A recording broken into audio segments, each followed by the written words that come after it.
Wandering Jews listeners know that the big questions facing Jewish life don't always come with easy answers. But if you're wondering where you might find a new podcast that you'll love, we don't need a full half hour to unpack that one. Identity Crisis is a weekly podcast from the Shalom Hartman Institute, creating better conversations about the essential issues facing Jewish life. Host Yehuda Kurtzer, president of the Shalom Hartman Institute and a friend of mine, sits down with a wide range of guests like Israeli politician Yair Golan, author Dara Horn, writers Franklin Foer and Sarah Hurwitz, and even our very own Michal Biton to discuss current events, Jewish values, and the big questions facing Jewish life. What we really love about this podcast is Yehuda's genuine curiosity, his variety of guests, and the critical issues he covers. Everything from what it means to be a Jewish leader during this divisive moment to the experience of being Palestinian in Israel today. So if you're wondering where to get started, you can find every episode of Identity Crisis wherever you get your podcasts. Hey everyone, Noam here. In case you missed it, Unpacking Israeli History is coming to Chicago on June 8th for our first ever live show, and I am so thrilled to finally announce our very special guest, and it is Dr. Michael Oren, best-selling author, historian, and politician, and his book on the Six-Day War in 1967 was so important. It has inspired me, it has educated me. I have learned so much from it, and I'm so excited to talk to him about that book and about Israeli history in general. We will be unpacking some of the most pressing questions around Israeli history, around Israeli identity and the future together, on stage, live. Tell your friends, tell your family, tell everyone you know. I want to see you all there. Grab your tickets now with the link in the show notes, or just go straight to Ticketmaster.com. Just search Unpacking Israeli History. And if you use the discount code UIHCHI, you can get 20% off your tickets. I'll say it one more time. Use the coupon code UIHCHI. And if you're not in Chicago, don't you worry. We got you. We're visiting a few other cities this year, so stay tuned. Chicago, yalla. Let's do this. There's no such thing as a free lunch. I said it before. Whatever you take will come with a price tag, and you've got to be aware of that price tag. He might act as your best friend, but he's got his interests, and you'll pay later on. Hi everyone, welcome to Wandering Jews with Mijal and Noam. I'm Mijal, it's just me today, with a guest, but we miss Noam, and this podcast is our way of trying to unpack big questions being asked by Jews and about Jews. We don't have it all figured out, but we are going to try and figure things out together. As we say every week, we really, really enjoy hearing from you, whenever you send in questions or comments, so please continue to send them in. Email us at wanderingjews@unpacked.media. And also follow us on Instagram at Wandering Jews. Today, I am really, really honored to be joined by someone whose work I've really, really admired for years, Rabbi Alex Israel. I'll just read the formal bio first, and then I'll just say how I know Rabbi Alex. So Rabbi Alex Israel is an author and an educator. He teaches Tanakh, Bible, and Jewish thought in Jerusalem, and also in communities and campuses around the world. Rabbi Alex is an author and an educator. And he's also a podcaster. He has is it daily podcast every single day, Rabbi Alex? Yep. Yeah, every single. A bit crazy. A bit crazy. How many days have you done this already? Over 2 years, I have recorded almost all of Nevi'im and almost all of Ketuvim. And next, in the summer, we'll be starting through the 5 books of Moses, through the Torah. Great. So you've gone through like all the prophets and all like the later writings. 2/3 of the Bible. It's quite something. Oh my gosh. I've amazed myself. I didn't realize I'd keep going, and I've become addicted. Wow. Do you record every day, or do you like batch record? I wish I could say I batch record. I frequently record at 1 a.m. because I haven't done tomorrow's podcast. So there are some people who are very organized, and other people are a bit last minute. And yeah, that's me. Amazing. Well, we're going to include the link to the podcast in the show notes. And I just want to recommend it. It's really very special to listen. It's short. It's like 9 minutes, 10 minutes, depending on the day, on the chapter. And it's a very amazing way to try to understand what the Bible is telling us. So right now, I think, Rabbi Alex, you're in Nehemiah. Right. Nehemiah, which tells the story of Jews returning to the land of Israel. and trying to set up their states. And there are so many parallels between then and now, and so much to learn from it. It's fascinating. Okay, so that's a perfect setup to introduce. Well, also, let me just say, Rav Alex, I feel very lucky to not just to know you and to have, learned from you formally, but like you've been a mentor. You've taught me at the SAC Scholars program. And you are known by so many, not only as an amazing scholar and teacher, but also as just someone incredibly generous. I know that very often I've had questions and I'll just WhatsApp you. And it's been really, really incredible to see your level of deep caring. Thank you, Michelle. I really appreciate that. And you live in Israel. You just had a weekend away with your family? I did. I had a wonderful weekend with my kids.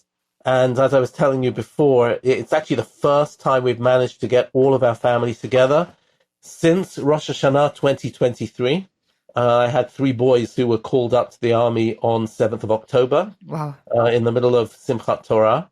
And each time we've got the family together for a Shabbat or for, we were all thought we'd be home for Seder. And then my son said, no, I've got to be on in the army. We're on high alert.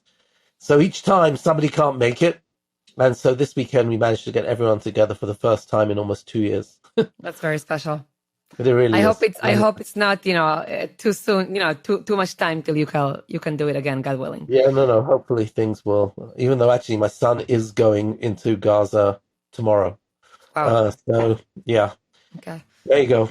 That is our life at the moment. Yeah, we're going to keep him and all of all those who are fighting to defend the Jewish people in our minds and in our hearts and in our prayers.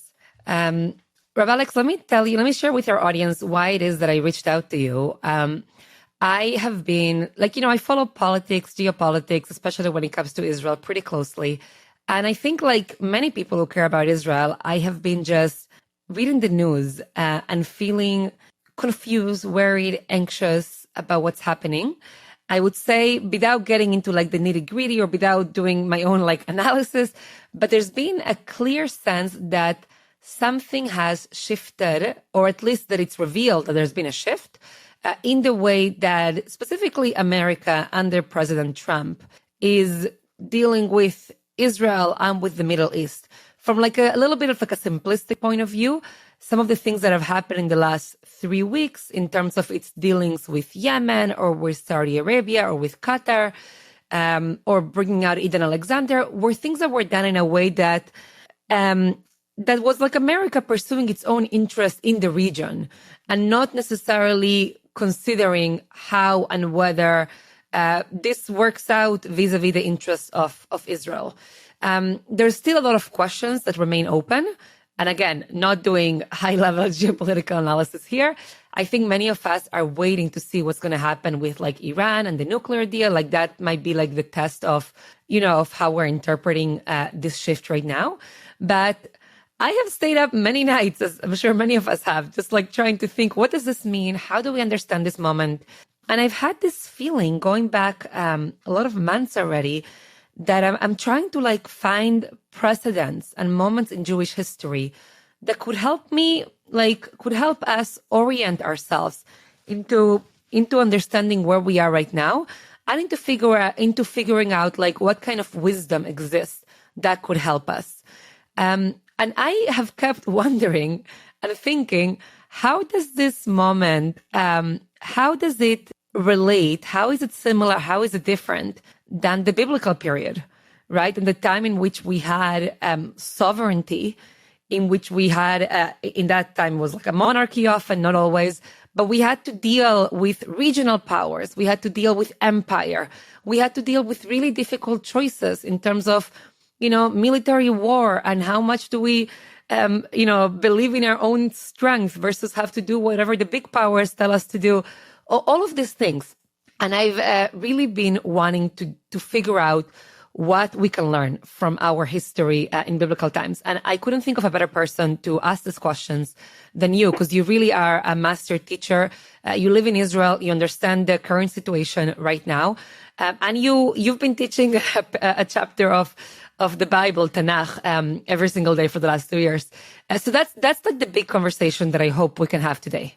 Great. I'm up for it. Ready? Okay. Good. I hope I have some answers, so we'll try and tease them out together. We'll see how we do. Well, either way, we'll learn some Torah together, so I'm excited. Fantastic. Okay, so Rav Alex, let's just start from the very beginning, because I think especially in America, people use the word Bible, and there's questions there, like Jews use it one way, Christians use it another way. We talk about the Torah. You and I have already used the word Tanakh right now. So could you help just explain to our audience, what is the Tanakh? Sure. So the Tanakh it's an acronym. It stands for Torah, Nevi'im, and Ketuvim, the 3 books. The Torah is the 5 books of Moses, which tell us the story from creation till the verge, till Moses dies. And that's what we read in our synagogues on Shabbat, the Torah reading. When you have a Sefer Torah. So Torah is like 5 books of Moses. Mm-hmm. Genesis, Exodus, Leviticus, Numbers, Deuteronomy. People are more familiar with that because it's part of the Parshat Shavua, the weekly Torah reading in the synagogue. Then there's a second section. It's called the prophets. The first half of it is actually more like historical books. They tell us the history from the entry till the land till the exile from the land. What we call maybe the first Commonwealth. Some people call it the first temple period, that the temple was only built halfway through. We're talking about something like 750 years from the 13th century BCE till 586 BCE. And we're talking about a historical continuum. And then we have a whole set of different books, which are the writings or the speeches of different prophets. You've probably heard their names: Isaiah, Jeremiah, Ezekiel, Amos, Zechariah. These are names that sort of have sometimes entered. The book of Jonah is also in there, which is a book that sometimes people know, Jonah and the whale. And then there's a third section, and it's the writings. It's known as Ketuvim, and it's a sort of very eclectic mix of different works. The most famous maybe is the book of Psalms. There's the book of Job about suffering. I'll say that the Christians have some other books which we don't include. So sometimes it's referred to in English as the Hebrew Bible. But what I love about it is the way that it is so diverse, right? Because we're talking about the fact that it is a book of laws, but it's also a book of history. And it's the folklore. It's the basis of our prayer, like the book of Psalms with all of its elation and its despair. It's sometimes philosophical, like Kohelet, Ecclesiastics, or Proverbs. So we've got like a proverb book. You can read it as philosophical dialogues, like Platonic dialogues in the book of Job. There are amazing showdowns between, talking truth to power, like Elijah and the king of Ahab, or there are thrillers like the book of Esther, right? But I was going to say, Rabbi Alex, it's funny because you're describing this diversity as something awesome, which it is. It's also confusing, right? When I've tried to explain the Tanakh, and I'm trying to say, well, it's 24 books, right? And some of them are like what we tend to think of as like the Bible, and it's like law, and some of them are more like a historical record of like the political aspect of like, the kingdom of Israel, and some of it is Psalms, and some of it is poetry, and there's something that's a little bit confusing. Not confusing, but I'm saying like this diversity also makes it hard to describe it as like one type of work. Give us a little bit of the history. How were these 24 books chosen or codified to be like the Tanakh? Right. So there is a fascinating history to the canonization or codification of these books. The original layer, the Torah, the 5 books of Moses, was traditionally, literally the revelation of God through Moses to the people of Israel, and formed the basic framework of law for Jews.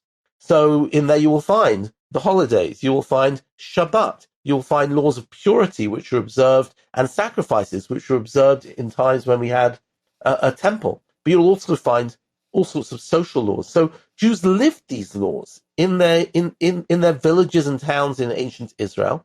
If you want the prophets, right? The prophets are giving a commentary to society and telling us about the events that happen. And it's almost like you might read an op-ed in the newspaper. I don't mean to lighten it, but you're going to hear a view, an ethical view about the events of the age. And the writings give a whole another dimension to things. Now, around the 2nd century CE, the rabbis, they see that the Second Temple has been destroyed, and things are falling apart a little bit in the land of Israel as life is very hard under the Romans. And we reach a point where the rabbis decide to codify this as the authoritative books. There are some books they have arguments about. For example, a very famous book is the Song of Songs, which is quite explicitly sexual. And they said, does that fit in or does that not fit in? And other books as well. So there was actually a debate, but you have rabbis, probably the most famous amongst them being people like Rabbi Akiva, and they're debating what's in and out. And in around the year 200 or 130, 150, they codify this. And ever since then, that's been our Tanakh. And books which are not in the Bible are called the outside books. And the remarkable thing is that anything which is an outside book, the only way we have them is through the Greek translations. But the Jews held these books as sacred, as a sacred possession. They copied them down very carefully by hand. And we have found even original versions, which aren't so different to the versions that we have in the Dead Sea Scrolls. When in the 1948, these scrolls appeared from a cave somewhere near the Dead Sea in Israel. They were scrolls from 2,000 years ago. People examined them. They could read them. They were the same text that Jews had in their synagogues and in their study houses. So this is a literature which gives us a sense of real continuity. And Jews have held these as sacred works. They've been studied and mined over the last few thousand years. And they become the basis of our stories, our thinking, our heroes, our villains. And Rav Alex, I'll just note something here. You use the word sacred. I think both you and I would describe ourselves as approaching the Tanakh as a sacred text or set of text. And some of it, traditional Jews believe, like the Torah, like you said before, is literally the word of God revealed to Moses.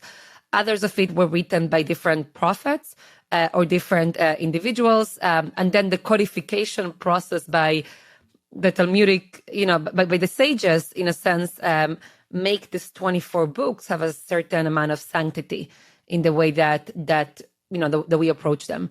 Sure, but it's important to say that I think it's also been embraced in a new way in the modern era. The most famous, if you want, fan of the Tanakh was probably David Ben-Gurion, the man who founded the state of Israel. And he saw the Tanakh not in a sacred way at all. He was not a particularly religious man. It certainly was not observant, but he saw it as a manifest for the idea of us as a nation, not just as a wandering people, but as a people who could have their own country, connected to land, connected to politics, connected to statecraft. And so he looked at this as sort of a dreamscape about how Jews could be, how they'd lived in the past. That's an important note and a good segue. The background, the subtext to what you're describing is that for a very long time, hundreds of years, Jews in the diaspora, they would read, I'm simplifying a bit, but they would focus on like the 5 books of Moses, read them like weekly with the Parsha. They would focus on like Psalms, maybe some scrolls, but especially Nevi'im, the middle section, the prophets that deal a lot with statecraft and sovereignty and all of that. A lot of it was almost like neglected in the houses of study. Instead, Jews focused on questions around Jewish law and Jewish philosophy, partially because they lived in diaspora. And it was like, what am I learning? I'm not even going to focus so much. It was kind of like neglected. And as you're describing, there has been a renewed interest and focus, whether it's from someone like David Ben-Gurion or today, actually, I think it's the difference between Israeli Jews and American Jews. Israeli Jews in yeshivot, in houses of like higher learning of Jewish studies, there's a very, very strong focus on Nevi'im, on the prophets. And I think there's like a sense there that these stories, these narratives are relevant and urgent in a way that they haven't been for 2,000 years. I certainly would agree with that. Yeah. I always find it fascinating that if you open the Talmud, you go to the second page of the first tractate of the Talmud and you meet King David. But King David is woken up by his magic harp every night so that he can pray at midnight. And King David is described as somebody who is almost like a rabbi, praying, answering legal questions. That's the Talmud. Talmud was written in Babylon in exile. How do you meet David the first time in the Bible? Fighting Goliath. He's a soldier. He's an officer in King Saul's army. He's wearing army fatigues. I feel like there are some segments, even of Israeli society, who only read the Talmud. Like Haredi Jews tend to focus more on the... And that's their image of King David. King David is wearing a black coat and a long beard and a hat, and he's a rabbi and he's praying and he's devout. I think he also had that devout dimension. He's the guy who wrote Psalms, and yet there are others who want to see King David as the person who started his career in the army, which there's no doubt he did. And now the question is, interestingly, how we can bring those two pieces together. I think that's a lot of what's going on in Israel nowadays. By the way, right now in America, I don't know if this has caught on in Israel, but the show House of David from Amazon, I don't know if you've watched it yet. No, I haven't seen it yet. I've been recommended by some of my students. Yeah, I didn't finish it. Honestly, I wanted to show it to my kids, but it was too graphic because I've been learning the book of Samuel with my kids. Actually, I started on Passover. But it's interesting just to see that actually have mass appeal. But again, all these things are, I think that they encourage us to have a shift. Often in the West, we tend to think of Judaism and, only like in religious, spiritual term. It's what you do in terms of faith and synagogue. But the Bible, Judaism, is not apolitical. It is about establishing a good society. It is about having a rule of law. And it is also about negotiating survival in light of enemies. So with all of that in mind, I'm going to start by asking you, and I know this is like almost unfair, because I'm going to ask you to summarize certain things that are very complicated along, so many books, so much information, but I'm going to ask you to give us like the cliff notes so that we can have a more informed conversation. Okay. So if we think about the time period between when, I'll just remind all of us, according to the Bible, the Jewish people, when they emerge, they are in Egypt, they have slavery, they leave Egypt, they're in the wilderness for 40 years, then they enter the land of Israel. So if I were to ask you to describe to me, cliff notes, when the Jews enter the land of Israel, okay, and until the destruction of the first temple, I know that's like a long time, could you walk us a little bit with a very bird's eye view describing the different forms of political governance the Jewish people had in that period? Certainly, and hopefully hopefully that some of the issues will already start beginning to bubble from what we talk about. The Israelites come into the land, as I say, around 1300 BCE. They're led by Joshua, and they come into the land. They, in fact, conquer the whole land. This seems to be a period in which Egyptian control has sort of minimized, and they have an opportunity to take over the land. And at the beginning, they all move into different tribal entities. After Joshua dies, there's no national leader. For a few hundred years, we call this the period of the judges or the chieftains, the book of Shoftim. It is sort of like a tribal confederation, but each tribe is independent. Now, this is a really interesting experience from a political perspective, because each tribe is on their own, and there's no national leader. As a result of that, they're very, very vulnerable. They're vulnerable to invasion, and they're invaded over and over and over. They're invaded by what I recall to be like neighbors or people that are also like the Plishtim or like other groups that are in the land with them competing over resources. I used to think this was only a biblical thing, but then I remember that the map of the Middle East has changed so much in the last 100 years, back and forth. It seems like, there is nothing new under the sun. Then also, it's almost like, you've got to use your elbows. So any one of the neighbors who got a bit of strength tried to invade and expand their territory and, basically occupy the Israelites. And the Israelites then always, yes. Let me ask a clarifying question. Sorry, you said before when they came in with Joshua, they conquered the whole land. If I thought, and again, this is me learning, I thought that they conquered parts of the land and parts of it remain unconquered, which meant that a lot of the battles that kept happening and the invasions wasn't necessarily from somebody external. It was like there were multiple peoples in the same land, kind of like vying for control of different areas. Well, the way it's described in the book of Joshua is that they sort of like had a broad military control over the land, which allowed them to settle in the whole expanse of the land of Canaan. There definitely were local tribes who had control over their own cantons or their own region. And so I'll give you an example. You asked who were the enemies, right? So when you go through, you have one example of Aram, which is today's Syria. They attack. You then have Ammon attack. They're today's Jordan. You have the Moabites who attack, right? They're also today's southern Jordan, right? Sometimes you have a local tribe like Yavin Melech Canaan, a king within Canaan who had his own sort of canton. Suddenly he gets strong and he suppresses the Jews for 18 years. But to all intents and purposes, these are very local phenomenon, and the Jews never muster an army of more than 30,000 people.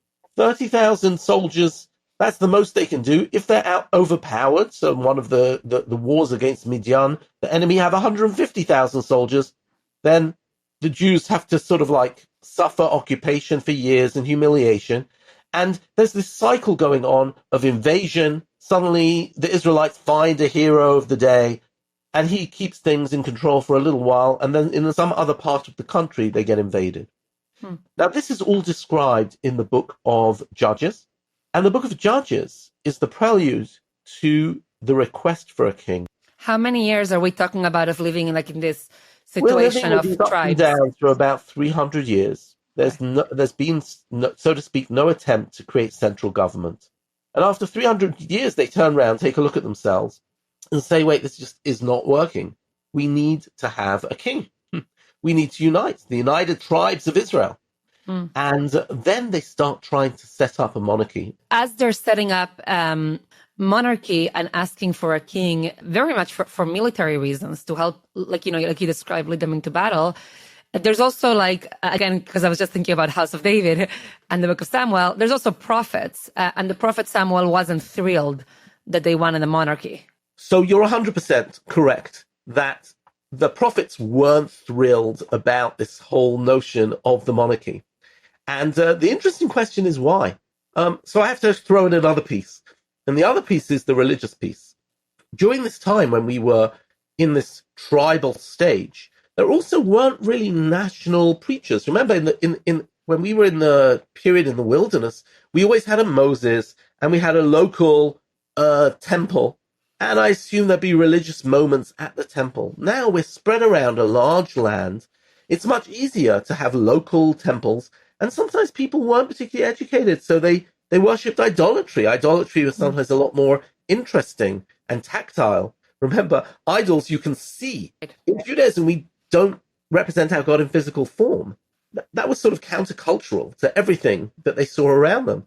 A lot of Jews wanted idolatry. They wanted to engage in the sort of rites and rituals which related to nature, which were part of the pagan world. So there was also all this, there was a lack of defense, there was a lack of stability, but there was also a real religious vacuum. And what there was occasional prophets who would warn the people and try and guide them. Suddenly the people come and they say, we want a king. And it seems like Samuel suspects that not only do they want political stability, but they sort of want to create a system where they can rid themselves of religious teachings and they can do whatever they like from a national perspective. Maybe we'll say we'll be a nation like all the other nations. And that's how they look at it. That's interesting, by the way. Again, I'm going to do a little bit of time travel as you teach us about the past. I'll do the time travel. It's interesting. It reminds me of a certain critique by religious people who almost want to wash their hands away from statecraft, because there's something about statecraft that feels that it could very easily become intoxicated with power and control and forget God. Right. And by the way, the book of Samuel talks about the establishment of the institution of monarchy. And in fact, what you just said now, the notion that power can get to people's heads and that power can corrupt, is in fact the story of the first two kings. We hear about King Saul, and King Saul is quite paranoid that somebody who's got more charisma than him, his name's David, who's actually his son-in-law, will take the kingship away from him. And he becomes haunted by this image that people are trying to get him all the time, becomes very, very paranoid, to the point that he makes terrible, terrible moral mistakes. And he becomes obsessed with his sort of popularity cult, maybe I would call it, and just fighting his enemies instead of really leading the country. And then we've got King David, who's a wonderful man and a wonderful leader. But when King David gets a bit too comfortable, he has a very, sordid affair with a married woman, then tries to cover it up, then goes and arranges that her husband, who's a pretty high-ranking officer in the army, should be put into a very dangerous mission and get killed. And the person who taps him on the shoulder and says, hey, David, this is not how Jewish kings should behave, right, is in fact the prophet. So what we actually find, the Bible's actually a remarkable book. I always say it's one of the most subversive books. Usually we say that books are written, but history is written by the victors. History is written by royalty, usually. No king would want this published about themselves. Right. We have some of the most, I actually feel it's like an amazing moral testimony, because this book, which is seen as written by the prophets, is not only telling us that we need kings and we need power and we need to have government, but it's also at the same time telling us through very colorful and, passionate stories about the flaws of abuse of power, of how power can get to people's heads. And so we start learning a lot about the limitations of power while we're building up the power systems. It's so funny, Rav Alex, when you were speaking. Well, first of all, I get a little bit dizzy because, it's like, I think we're living at a time where I feel like history is happening in a way that I didn't feel, years ago. And there's something dizzy when you think that history will be shaped by human leaders who have so many, like the personality of whoever is ruling and their ego and, wherever that takes them and their relationships. Like, it's not only political alliances and wars. It's also like whichever individual's ruling and whether they fall in love with, they want, the woman bathing in the roof next door, things like that. There's like all of this. I don't know. It just makes me feel dizzy about both the greatness of certain things that feel beyond human control. Like little people, we can't really affect certain massive wars between empires, but also just thinking these big empires are led by individuals. That's for sure. And that's a deep statement about our own politics. I think it's a deep statement about Medina Israel, about the state of Israel. We follow the state of Israel, and I'm sure we've all got our areas in which we love Israel and then areas in which we're deeply uncomfortable with certain things that go on there. But we have to remember that even something which is something we pray for is built on a human and realistic and worldly basis. Yeah. Right? The rabbis have this lovely concept that Jerusalem, there is a lower Jerusalem, a Yerushalayim Shalmata, and Yerushalayim Shalmata, sort of divine Jerusalem. And there's a sculpture on the roof of the Israel Museum. It's like an hourglass. And always find when you look up in the heavens, you see the floor. And when you look down at the floor, you see the heavens. I always feel like Israel's a bit like that. People come to Israel wanting to find God on the streets, right? And people look up to the heavens. But the truth is, in Israel, you look up to the heaven, you see the ground. You cannot have a country without human leaders, and human leaders are human. Yeah. We're flawed, right? And without political processes, and political processes are ugly and messy. And without an army, right? We've spoken about the need for a military. And whenever there is a military, there are going to be mistakes. So you described for us how we had this 300 years or so of like tribes, basically with no centralized authority, lots of dealing with neighboring invasions. Then we have the establishment of monarchy. You described two strong but very flawed kings, King Saul, King David. Give us, again, bird's eye view of the next 300-400 years. Understand. King David is an incredible warlord and conqueror, and he expands the borders. And in the time of his son, King Solomon, this is the first dynasty. King David hands over to his son, King Solomon. The country is large, it is wealthy, and it is at peace. And but what happens during that time seems to be that all sorts of economic problems and, in fact, factional problems, different groups, the northern tribes, the southern tribes arguing. And immediately, the King Solomon dies, the kingdom splits into two. There's a northern kingdom called Ephraim, or sometimes Israel, based with its capital eventually in Samaria, and a southern kingdom, the tribe of Benjamin, the tribe of Judah. They actually have the temple in Jerusalem. And the kingdom will remain split for the rest of time. Yeah. So that's an amazing moment, the rupture of sometimes in the best of times, we don't appreciate what we have. And sometimes in the best of times, we get torn apart by certain domestic issues, and that seems to be what happened here. And it's crazy, the amount of time that we had like a unified Jewish people under a monarchy without being split into two kingdoms. How long are we talking about here? 73 years.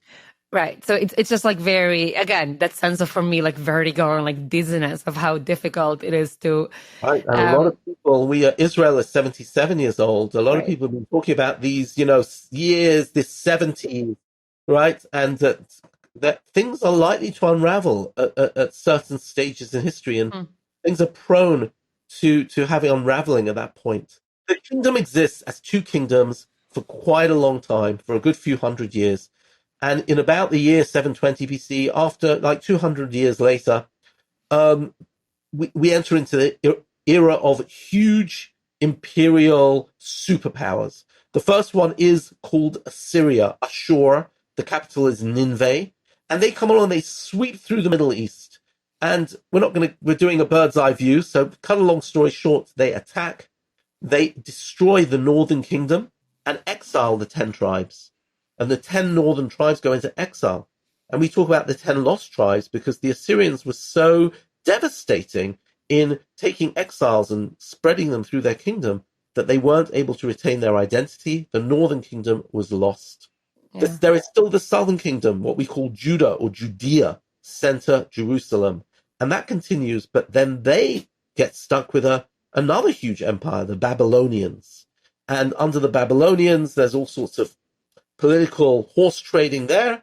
Again, to cut a long story short, in the year 586, about 140 years after the fall of the northern kingdom, the southern kingdom falls. The Israelites lose sovereignty.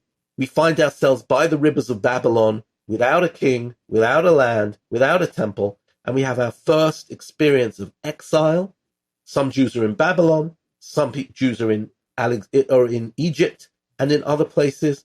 In a way, this is the beginning of the diaspora. This is because there are Jews who are going to remain there and never come back, but they will retain their Jewish identity.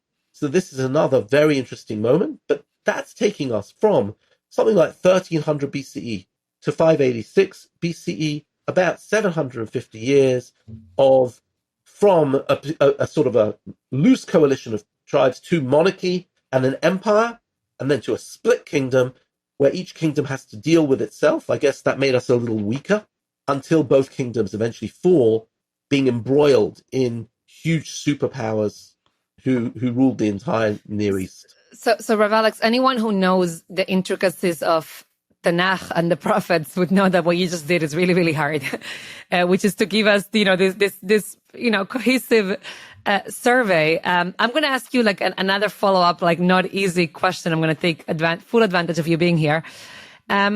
So throughout all of these like hundreds of years, whether as tribes or under a united monarchy or two kingdoms, so the written record describes both internal dynamics, it describes the moral characters of the kings, it describes the relationships between kings and prophets, and it also describes a lot of it like wars and political alliances. And sometimes you're trying to negotiate how to deal with your neighboring country that's fighting with you, and sometimes it's how to desperately negotiate empire, right? And also empires that seem to be shifting, like changing political alliances. And how do you choose who do you ally yourself with? Is it Egypt? Is it Babylon? There's all of this crazy political considerations. I would say for me, again, I'll just bring it to the present. I think of America, and I love this country, but I think of America as an empire. Right? It's not just like a nation. And I think like the way that I think a lot about politics has to do with thinking of America as empire. And I think of Israel as an important, powerful regional power in the Middle East, but one that is too small to ever become an empire. It just has to be a strong regional power. So having said this, and having you just set the stage for us, if you had to say from the book of prophets, from all these narratives, what are a couple of things that feel clear are the right way to negotiate empire according to the Tanakh? What are two ways that maybe feel clear that are wrong ways for Jews to negotiate political alliances and empire? And what are maybe two question marks that the Tanakh just like is ambiguous about and like doesn't tell us? So you're 100% right. Israel was never going to be a superpower. It's not incidental that there is Babylon, which is by the big rivers, the Tigris and the Euphrates, and you've got Egypt by the river of Nile, and they had the physical properties which would allow them to become superpowers. And we are always in the middle. Right. We are this small ship tossed in a very large ocean. I find it amazing that even today we're between superpowers, between religions, between East and West, and nothing's changed. Abraham is told, Lech lecha, to leave Mesopotamia. Egypt, we come out, Anochi Hashem Elokecha asher hotziticha me'eretz Yisrael. God takes Abraham out of Mesopotamia, God takes the Jewish people out of Egypt, and we are there caught in the middle. And it is very, very difficult. I'll say there are two critical questions. One is a cultural religious question, and the other is a strategic existential issue. I'll put it this way. And they're linked. Why? Because alliances, or let's say, for example, I'm a small Israel and I see Assyria coming along and I don't know what to do. So I turn and I think, who's going to be my protector? I think I'm going to turn to Egypt or something. To go it alone is very difficult. If I ally with Assyria, let's say, the up-and-coming power, I will be wealthy, I will be powerful, and I will be safe. And that's great. But what price will I pay? And I think it's Abraham Joshua Heschel in his book, The Prophets, who says so well. He says that whenever you allied with a state, there's no free lunches here, right? Mm-hmm. There is a price to be paid. Once you ally, you are a vassal of a large country. You take on their whole way of thinking. You take on their norms. Certainly in the case of Assyria, they really imposed sort of like their own whole way of doing things. There's an amazing story about King Ahaz, who's told by the prophet. The prophet says to him, remain independent. Don't ally with Assyria. Don't ally with Egypt. Which prophet was this? This was the prophet Isaiah. Isaiah. Take a look about it in Isaiah chapter 7. And King Ahaz says, I can't do that. It's too risky. And he goes and says to the Assyrian king, I'm with you. At which point the Assyrian king says, fine, you have to do this, but take on my religion. Build an altar to the god of Assyria in place of the altar in the temple.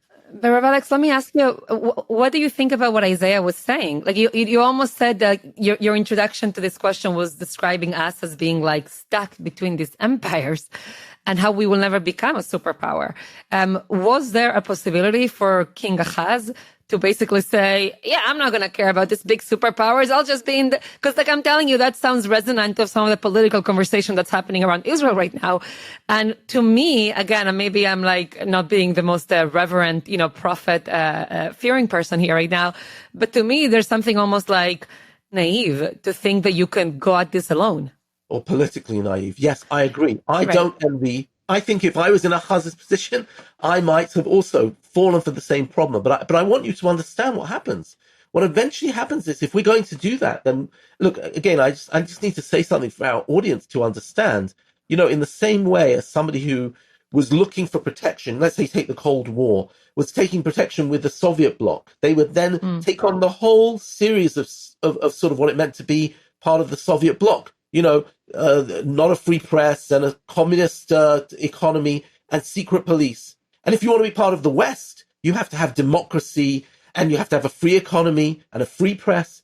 And then you'll also have all the ills of the West, the internet and obesity. I mean, countries like India are in this place where they're undergoing change and, industrialization and pollution and what have you. In the same way, if you want to take protection under the wing of Assyria, that means you will stop being the people of Israel. And the people of Israel means monotheism, and it means their adherence not to a culture of power, but a culture of justice. This isn't just a question of politics. This is a question of, selling our soul. Now, I totally appreciate your question, Mijal. I don't know what I would have done. I don't envy the king. But the prophets are constantly saying that if you make these trade-offs, if you decide to make a deal with these countries, you risk suffering the very soul of Israel. And the soul of Israel is more important than your temporary safety. Better just not to play in the big league. Basically, just to keep your head down, don't try and play international politics. Pretend that you are a local power and you're not going to get in anyone's way, and hopefully they'll leave you alone. I think it's an incredibly hard thing to do. Can we disagree with the prophet? There's something there that really rubs me the wrong way. That's hard for me because I also think, can I just say, I think, and I'm speaking like frankly here, I think the prophets in a sense had it easy. Like they got to be the moral critics who didn't have to wield power and make decisions. And when things kind of like fell apart, their moral critiques were written down, but they weren't actually effective in building movements and moving people in being constructive at their own time. So Isaiah is really helpful for us to hear years later. But at the time, King Ahaz had more of like a say on how to build society. Right. I definitely agree with you, but I do want to say something. You started off by talking about the place of Israel, and here with Donald Trump and the Trump government, and did Trump stop on his way to Saudi Arabia and Israel? He didn't. Is he together with supporting Israel at the moment, or is he being critical of Israel? I think that is endemic to empires, and I think that's really what the prophets were saying. That you think they're your friend today, but you don't know what they will be tomorrow. Right? There's a verse that we say in our Psalms every single day, and it says, Al tivtechu b'nevdivim b'ven adam she'ein lo tshu'ah. Don't rely on elected officials. Don't rely on leaders, because they're only human beings. Teitzei rucho.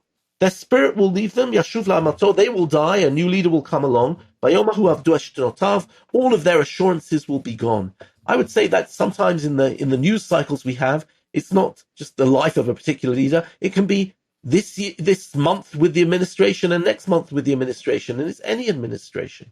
And I think the prophets were very worried.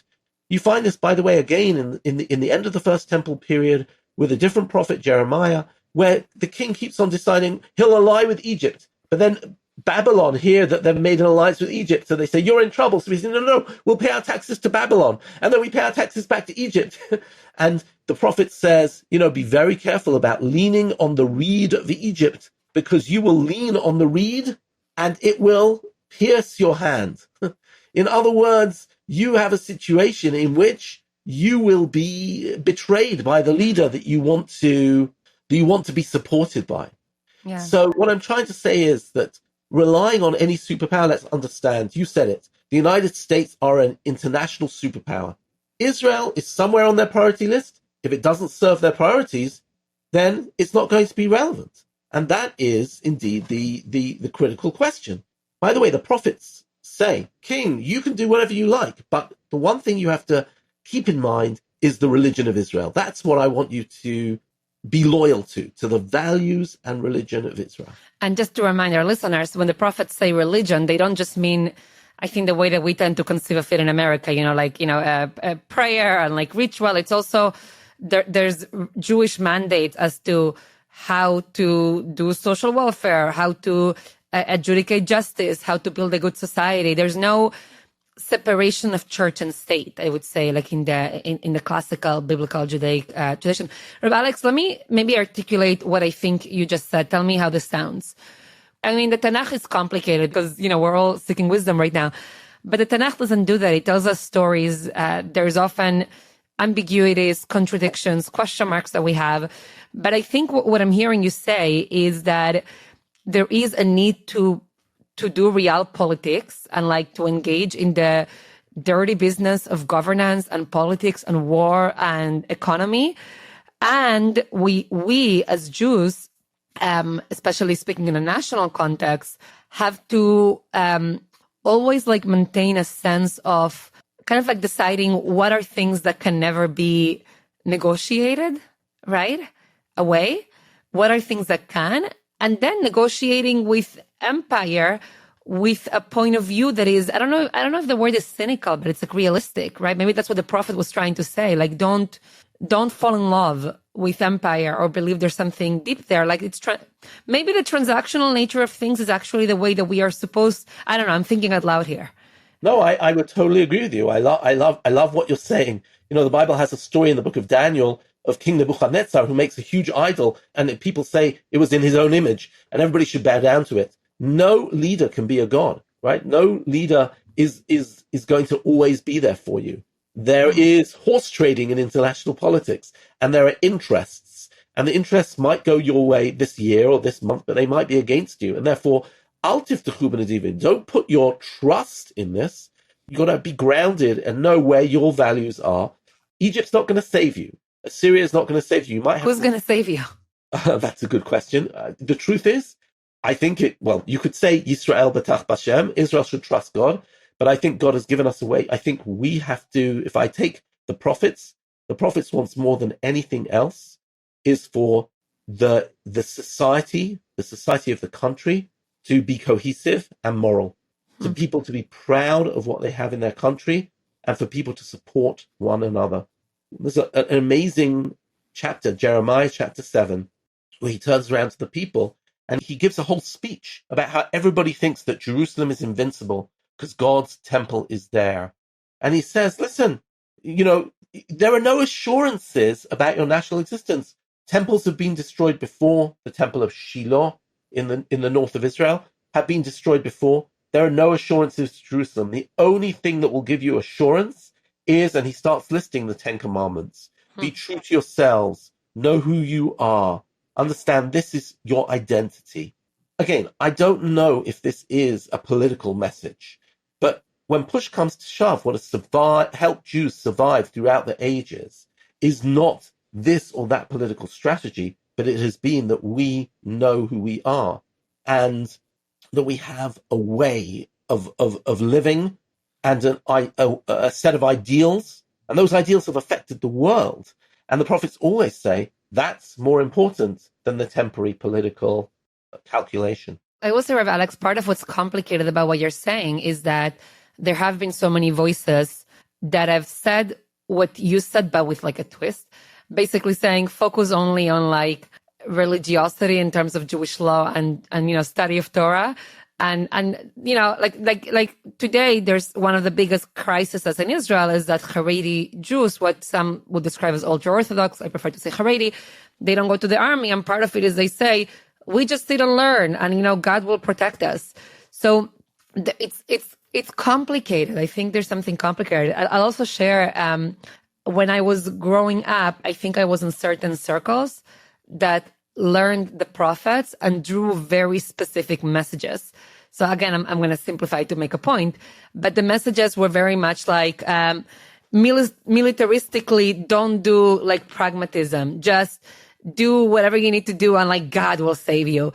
And I remember like actually a moment, I might have been like 20 when I went to a conference in Ir David, city of David. And I listened to a presentation by Rabbi Benny Lau, who also teaches a lot of Tanakh, the prophets. And I forgot exactly what he taught, but I remember him describing prophetic voices that were telling Jews, like, don't trust your military prowess. Actually, you should have restraint right now. Right now, you should be subservient to whichever empire is before you, because that's what you should be doing right now.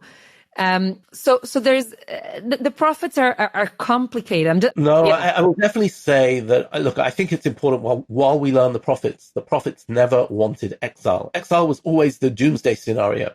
Right. The assumption was always that and Judaism is designed to be a national culture. Judaism isn't just a religion of individuals or even communities. Judaism is designed at its best self, so to speak, to be the culture of a national entity. And therefore it encompasses the economy and it encompasses politics, but it does ask for humility. It asks the king not to be too rich. It asks the king not to raise himself above the people. It's not, Judaism has a very unique view that politics isn't about pomp and ceremony. It's about that there should be a humility there, and it's actually about limitations in power. And in that regard, I actually think this is the enduring message of Judaism, not to believe in these false gods of gods of power and assuming that everything is about, your country. But there's a layer which is what the people represent. By the way, in the Bible, the people can push back against the king. There's a phenomenal story about a king who wants a vineyard next to his house. And his neighbor won't give it to him. He arranges that the guy will be killed. You don't mess with the king. And the prophet comes along and blames the king and says, you just committed murder. You might be the king, but you don't have power over the fields of you can't just sequester a field. The land belongs to the people. God gave it to them. Right. And this is where, by the way, sometimes we think about monarchy and we think monarchy is, you've got the monarchy and you've got the peasantry. In ancient Israel, people have quite a lot of power. It's much closer to a democracy in certain ways.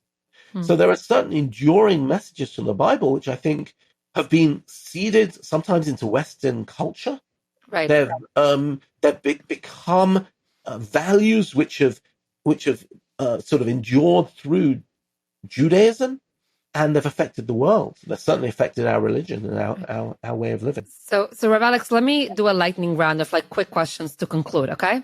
So these are not going to be again fair because they're going to ask you to summarize a lot in very quick. All right. If Isaiah was tweeting about this moment in, Trump, Bibi kind of like politics, what would he tweet? What would he say? Oh, so I'm not on Twitter, but well, there's a lovely phrase. Oh, I'll give two. Okay. I think one thing he would say is there's a phrase in the rabbinic which says "shual be'idnei sagidle." When you have if a fox is in power, a fox was always seen as a positive, a bit tricky. If a fox is in power, bow down to him. In other words, respect whoever's in power. I think that would be a good tweet that Isaiah might say. In other words, he's in government. Treat him seriously. He's got the power. Don't belittle him. A second thing I would argue is there's no such thing as a free lunch. I said it before. Whatever you take will come with a price tag, and you've got to be aware of that price tag.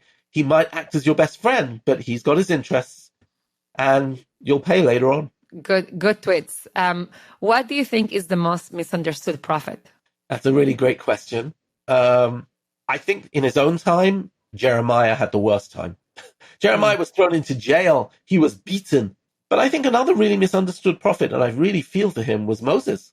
The people are always complaining to Moses and telling him he's not doing a good enough job. And when you read through the Bible, he's so dedicated. And it wasn't an easy job to be a prophet. It was really to be a countercultural figure. It was tough. Yeah, to suffer the contempt of the people for saying truth that would only be appreciated, years after you die. Right. What's one Tanakh story that you think every modern Jew should revisit in light of today? Oh, gosh. These are really hard questions. Tanakh, first of all, I think that every modern Jew should read the Tanakh. I think you should start reading. I would go for a chapter a day, which is what I do. Maybe with like a podcast accompanying you, But I really think, first of all, read it. You'll be surprised. It'll be incredible. I mentioned before I've been learning Samuel with my kids. My kids are 5 and 8. And they have been really enjoying it. We've been enjoying it a lot. Many of the stories in Tanakh are just amazing pedagogically. It's much easier to learn with them Samuel than like to do the Tabernacle or Leviticus, Right. But if I had to think about two stories, I'd say very quickly. Number one, as we said when we started, Ezra and Nehemiah is the challenge of a country rebuilding themselves. Ezra and Nehemiah come after Jews have already been in the land of Israel for 80 years, and things are still floundering. And they have to try and really rebuild things. So to me, that gives us a sense that it's a long haul. There are no, peace nows or Mashiach nows. It's a long haul, and you have to build and you have to create mechanisms. So maybe that's a really good story for this moment. You have your downs, you have your Khurban, you have your destruction, but you have to rebuild brick by brick. So maybe that's a good story for this moment. One last question from me. We spoke a lot about kind of like political advice or just thinking really in terms of nations. But I wonder if you had to give some wisdom from the Tanakh to regular little people like me, let's say. Like, I have no way of affecting geopolitical decisions or what's happening in America or in Israel.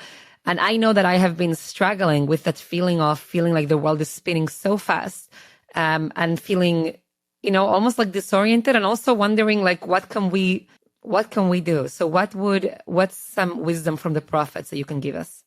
So it's a great question. I certainly would return back to the notion that you read a history which is, unfolding over millennia. Abraham is promised that he will get a land, but he doesn't get the land. His children don't get the land. It ends up happening 400 years later. And then we read how we lose the land and we come back to it. So first of all, I do think that this notion of understanding that the arc of history is long, but if you want to paraphrase, but it tends towards redemption in some way, I think is an important message. It doesn't mean that everything's going to be beseder, but that we're in a very, very large story, which is, and I think I'd give another message, which to me, I think Jewish unity is really, really important. There's a story in the book of Ezekiel, which is a metaphor for the Jewish people waking up. It imagines a valley of dry bones, and there's been a massacre, and suddenly these bones come back to life, and the prophet says to Ezekiel, do you know what this is? And he says, no, I haven't got a clue. And they say, well, it's the Jewish people coming back to life. They're going to be revived. They're going to be revived after the great destruction of the temple or after a Holocaust. But the very next prophecy says, take two pieces of wood and graft them together. You have the kingdom of Ephraim and the kingdom of Judah. You need to learn how to pool your strength. When you graft something, you take, strong roots and a very healthy, you take the properties of both and you pool both of your energies. And I think in this moment, I see it so in Israel, we're very experts at fighting and right wing against left wing, whether it's about hostages or whether it's about legal reform. But to me, we've been given this great blessing of coming back to the land of Israel. The bones have been revived.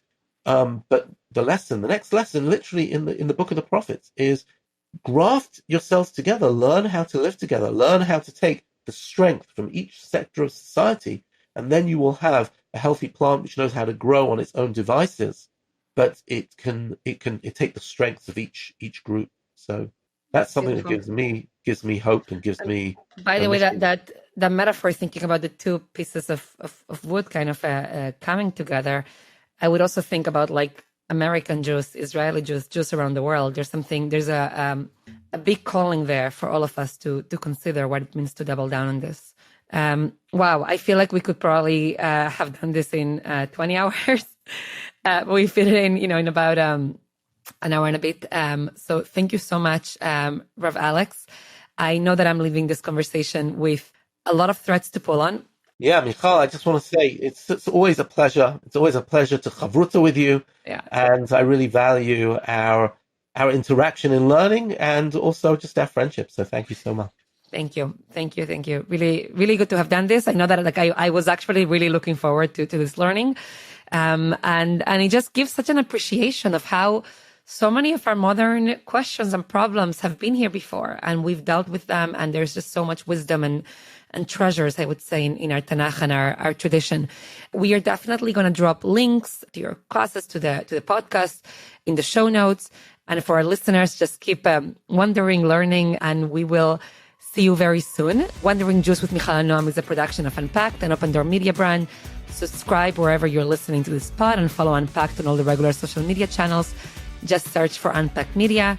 If you enjoy Wandering with us, please share this and other episodes with your friends, family, whoever you think will enjoy it too. And please be in touch. Write to us at wanderingjews@unpacked.media and follow us on Instagram at wanderingjews. This episode was hosted by me, Mijal, with our very special guest, who came, Rabbi Alex Israel. Rob Pera is our audio editor, and we are produced by Michael Weber. Thank you. Hey guys, Noam here. Do you like to wonder? Are you curious? Then you've come to the right place. Check out The Portion, a weekly newsletter from Judaism Unpacked. It's a great read for all our Wandering Jews fans. It's fresh, it's thoughtful, and it's designed for anyone who wants to engage more with Jewish learning, even if you're not sure where to start. Whether you're deep in it or just wondering where to begin, The Portion gives you something meaningful to chew on every week. Follow at Judaism Unpacked and sign up at unpacked.media/Judaism. Again, that's unpacked.media/Judaism.